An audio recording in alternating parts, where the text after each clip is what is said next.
عندنا طريقتين في التحريك. اول طريقه هي السيت كي، وتاني طريقه هي الاوتو كي.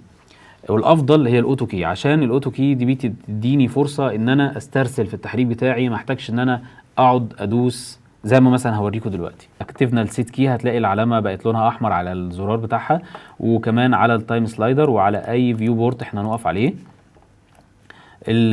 لو حبينا ان احنا نحرك الاوبجكت دوت وقلنا له سيت كي في الزيرو، وبعد كده جينا في فريم مثلا 20 رفعناه في الزد في العالم بتاعنا، وادينا له سيت كي، هيديني 3 الوان. الاحمر ده البوزيشن، والاخضر الروتيشن، والازرق السكيل.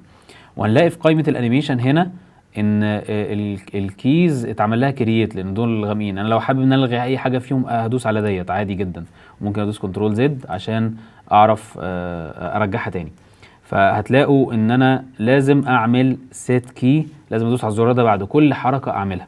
طبعا احنا هيجي علينا وقت هنبقى بنتعامل مع تقريبا 150 كنترولر، فال 150 كنترولر دول هيبقوا صعب جدا. انا كل ما امسك واحد واحركه وادي له سيت كي فبيبقى الموضوع صعب ومرهق وبياخد وقت طويل جدا، وممكن انسى والاقي البوز اللي انا عملته باظ. فعشان كده الاوتو كي هي افضل حاجه.